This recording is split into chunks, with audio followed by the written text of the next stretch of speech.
So, when you hear the term sea power, what comes to mind? Probably massive aircraft carriers, right? Sleek destroyers cutting through the waves. And yeah, that's definitely part of it. But it's not the whole story, not even close. What we're going to talk about today is how real sea power is about controlling the networks, the hidden arteries that our entire modern world depends on. So, let's get into it. I mean, you've seen the headlines, right? It feels like every other day there's some new tense standoff over a tiny reef or a little island chain you've never even heard of. So why all the drama? Well, it's because these little flashpoints aren't really about the islands themselves. They're about a much bigger, much older game.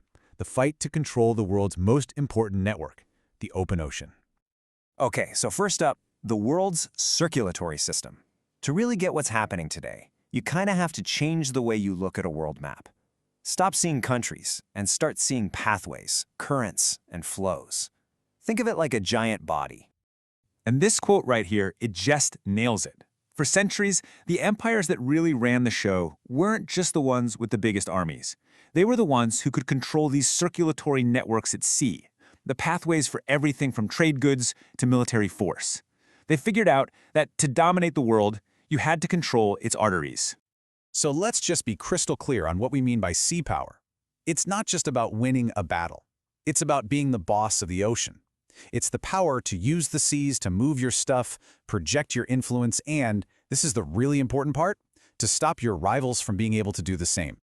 And if you want the textbook example of this in action, look no further than the British Empire. Seriously, they were the masters. They didn't just have a great navy, they built a whole global machine that was designed from the ground up to create and maintain sea power.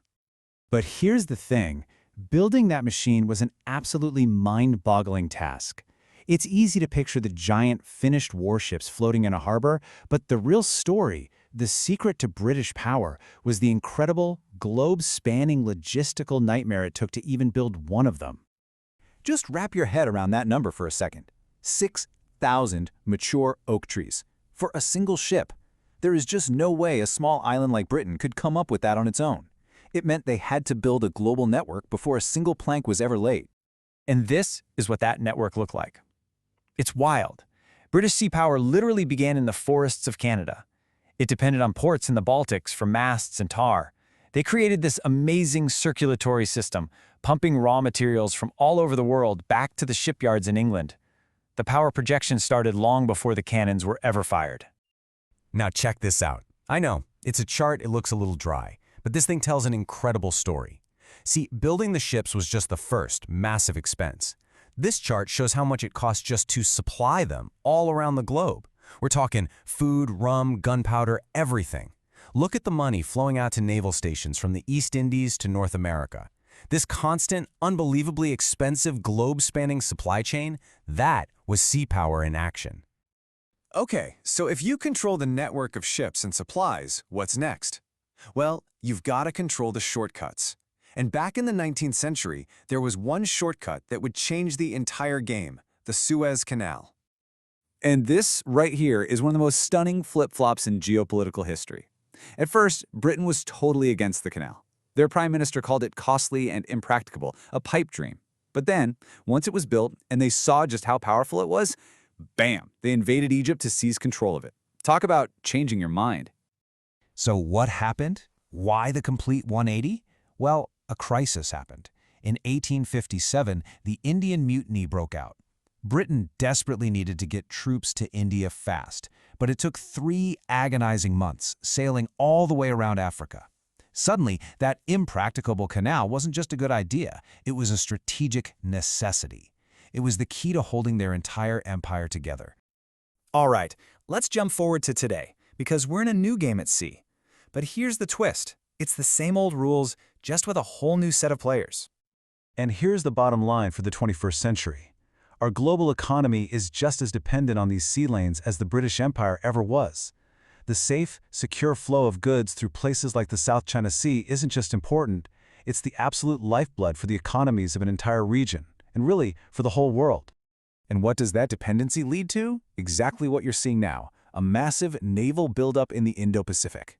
Countries are pouring billions into advanced warships. Submarines are suddenly everywhere. and you have these incredibly intense disputes over strategic islands and waterways. It's the same logic, the same playbook as the 19th century, just with much, much more advanced tech. Which brings us to the single biggest takeaway here. New ships, same strategy. It doesn't matter if you're talking about wooden ships built with Canadian timber or nuclear submarines patrolling the deep. The fundamental strategy has not changed one bit. Control the circulatory networks of the sea, and you control the flow of global power. So I'll leave you with this to think about. The tools have gone from wind and sail to nuclear reactors and satellites. But have the basic rules of sea power really changed? At all? It makes you wonder what the future of this game is going to look like. For centuries, nations have poured their wealth and blood into building the ultimate weapon. You know, something to guarantee their survival. But what if the greatest weapon of all isn't really a weapon? I mean, really think about it. Is it a massive army? Some kind of technological marvel? A brilliant general? Well, history suggests the answer is actually something way more fundamental, something a nation is just born with and can never really lose. That's right. For a lucky few, their greatest strategic advantage is just where they are on the map. It's a concept that kind of splits the world into two very different kinds of powers. And to get it, we first have to look at the default setting for most of history, what you might call the continental nightmare. For most nations, survival has always meant living with this constant existential threat of a neighbor's army just marching right across the border. And that one simple fact dictates absolutely everything. So a continental power, think of France or Germany or Russia. They live in this state of permanent vulnerability. Their strength, their wealth, their very existence, it all depends on their ability to defend a line on a map. And that has some massive consequences. The upshot is that a huge chunk of their national budget, their manpower, it's just perpetually tied up in a defensive army. It's a constant drain, a strategic necessity that really limits what else a nation can even dream of doing. But what if you didn't have to worry about that? Well, that brings us to the other side of the coin. For nations that are islands, the entire strategic equation is flipped completely on its head. They are what we call insular powers. An insular power, like the United Kingdom or Japan, has a totally different main worry. The enemy can't just march across the border. They have to cross the water.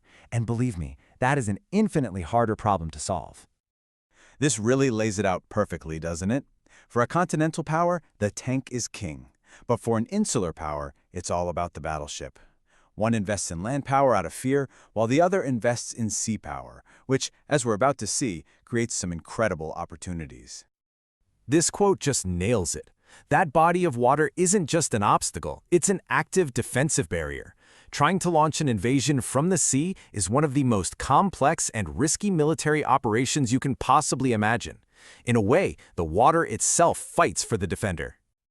But hey, this isn't just some abstract theory. History is literally littered with the wrecks of armies that failed to cross the moat. And there's no better example of this in action than the most famous moat in all of history. The English Channel. You know, at its narrowest, it's only about 20 miles wide. But for some of the most powerful conquerors the world has ever seen, those 20 miles might as well have been 2,000. It became the ultimate defensive line. I mean, just look at this list. 3 different eras, 3 of the most dominant European powers in history. You've got Philip II Spain, Napoleon's France, and Hitler's Germany. All of them conquered huge parts of the continent, but all of them were stopped cold by that little strip of water and the navy that controlled it. And you don't have to take my word for it. This quote from the German military's own analysis after they failed, it says everything. They knew it. They explicitly link their failure back to Napoleon's. They understood that without controlling the sea, any invasion was just doomed from the start. The moat held. So, what happens to a nation that lives for centuries with this incredible defensive advantage? You know, what are the long-term effects of living inside a fortress? Well, the consequences are profound. This security really has 3 major consequences. First, you get this laser-like strategic focus. All the money and brain power that would have gone into a huge army can be poured into one thing: a dominant navy. Second, you get political stability. Your institutions can grow for centuries without being constantly wrecked by foreign invasion. And finally, you develop this unique cultural identity, a sense of being separate from the continent. So you see, geography doesn't just shape your military, it shapes your soul. The safety of that moat allows a nation's culture and its political systems to evolve in a way that's just not possible when you're constantly looking over your shoulder for an enemy army. This all paints a picture of a nation that's safe, secure, and independent. But that's only half the story, because this incredible defensive advantage has a powerful offensive flip side. So let's say you're that nation-state. You have this huge surplus of resources, manpower, and strategic focus, all because you don't have to defend a land border. What do you do with all that extra capacity? You don't just build a navy big enough for defense. No, you build a navy that can dominate the world's oceans. You turn your focus outwards because you have the absolute security at home to do it. And this right here, this is the ultimate transformation. The very sea that once protected you from the world becomes your pathway to the world. Your greatest defense becomes your greatest tool for projecting power. This is the true power of that unbreachable moat. It isn't just a shield, it's a strategic launchpad. And in our next explainer, we're going to see what happens when an insular power uses that launchpad to go out and project its influence across the entire globe. All right, let's get into it. We're going to explore a really fascinating contradiction today. It's about the country that gave us the Walkman, the bullet train, and so many of our favorite video games. Yet somehow it's struggling to find its footing in the digital age. This is Japan's innovation paradox. And that's the real puzzle, isn't it? That's what we're going to unpack here. I mean, think about it. Sony, Toyota, Nintendo, these are absolute titans of hardware and manufacturing. So how did an economy that perfected the art of making things get so outmaneuvered in a world that's now built on software and services? Well, to find the answer, we have to go back in time, like way back. For over 200 years, Japan made a conscious decision to cut itself off from the rest of the world. And this period of isolation, it didn't just shape their politics. It went way deeper. It shaped the national mindset, the culture, and even how they thought about creating things. I mean, just read this. This one sentence from an edict in 1635 tells you everything you need to know about how absolute this policy was. This wasn't some kind of guideline. It was a deadly serious command from the government. It shows you just how total the lockdown was. Leaving was forbidden, and coming back was literally a death sentence. The official name for this policy is Sakoku, which basically means closed country. And for more than 200 years, while Europe was roaring through the Industrial Revolution, Japan was in this self-imposed quarantine. It created this unique bubble, a world entirely unto itself. So what happens when a whole nation turns its gaze completely inward for 2 centuries? Well, you develop a really unique and deeply introspective culture. Instead of looking out at the world, all the focus shifts to perfecting what's within, spiritually, culturally, and, as we'll see, even architecturally. During Sakoku, this inner world just blossomed. You had Shinto beliefs, which see the divine in nature, becoming deeply rooted in the culture. Sacred places like the Key Mountains weren't just tourist spots. They were destinations for journeys of the soul. These were pilgrimages all about inner transformation. The goal was never to conquer the world outside, but to master the world inside. And you can literally see this inward-looking philosophy built into their physical world. Traditional Japanese architecture is a masterclass in this. You've got these flexible interior spaces, verandas that just seamlessly blend the home with its own private garden, and this incredibly complex wood joinery that relies on internal strength, not external things like nails. See the pattern? It's all about perfecting the internal system. Okay, now let's hit the fast forward button.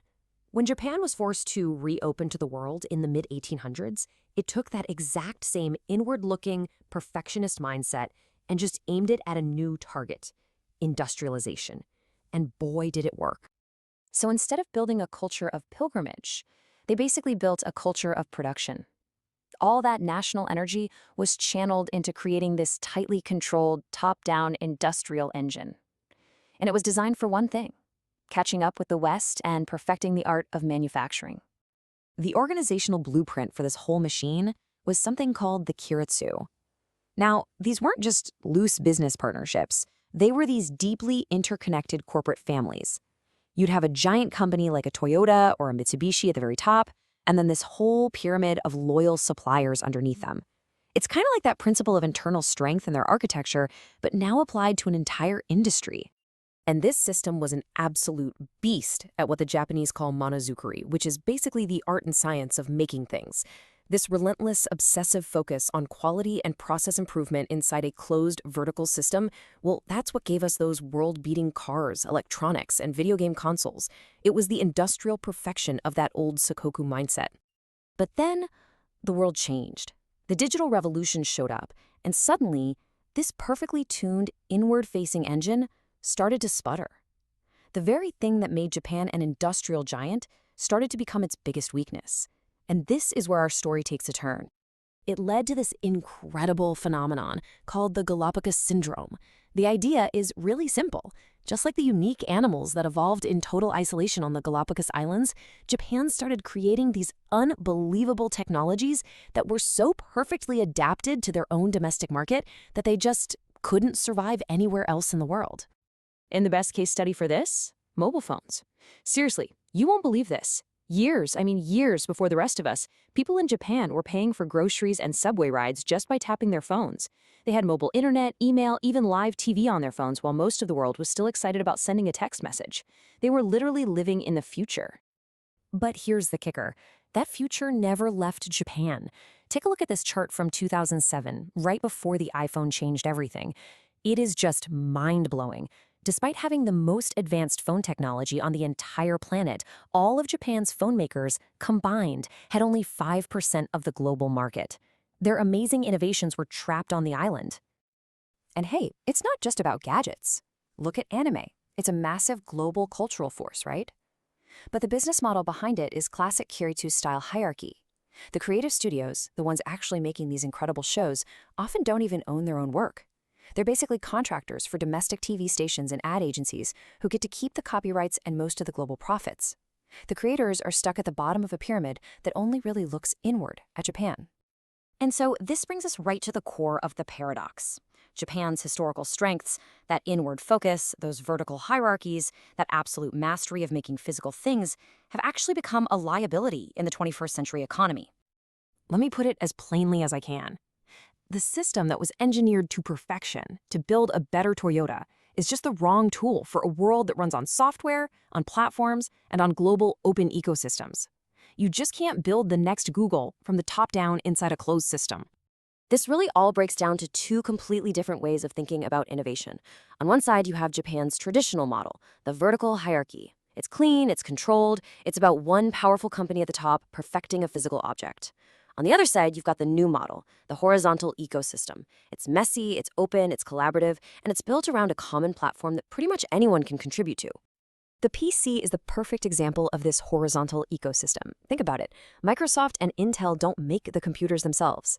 Dell and HP don't make the core software. Adobe doesn't make the chips. Everybody works together, sometimes competing, sometimes collaborating, all on this open platform. And that model creates this explosive, diverse innovation that a single closed vertical company just can't hope to match.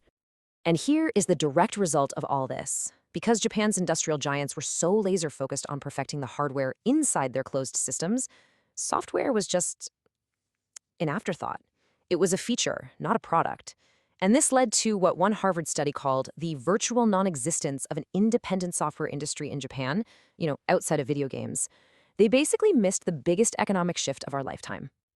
And look, don't just take my word for it. This quote is from an executive at NTT Docomo, the very company that pioneered all those futuristic mobile services. He admitted it himself.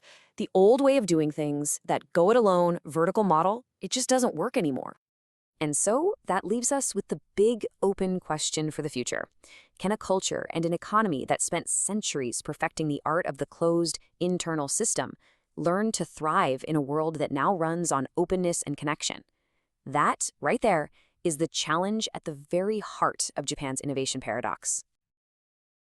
Let's talk about the Pacific Ocean. Really think about it. It is just this unbelievably huge stretch of water, right? It covers a third of our entire planet. And for centuries, people have looked at the thousands of tiny little islands scattered across it and asked one simple question. How on earth did people ever get there? And you really have to let that sink in, because it's a massive puzzle. We're not talking about just hopping from one island to the next one you can see on the horizon. Nope. We are talking about epic voyages across thousands of miles of open ocean, sometimes for weeks at a time, in nothing but a canoe. So how in the world did they pull off what is, without a doubt, one of the greatest feats of exploration in all of human history? Well, the answer is kind of simple and, at the same time, incredibly complex. You see, they didn't carry maps with them. They were the maps. The whole system, every island, every current, every star, it was all stored right up here, in their mind. It's a concept we call mental cartography. It's this living, breathing map of the world, passed down from one generation to the next. Okay, so how do you even start to build a map like that inside your head? Well, their number one tool, the most basic guide they had, was right above them every single night: the sky. Their compass wasn't magnetic. It was built on the steady, predictable dance of the stars.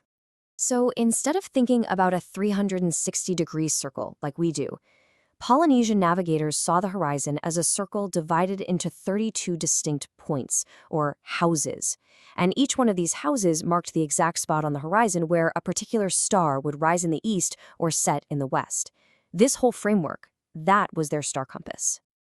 And this is where it just gets absolutely mind-boggling. To make this system work, a master navigator had to have the paths of over 220 stars completely memorized.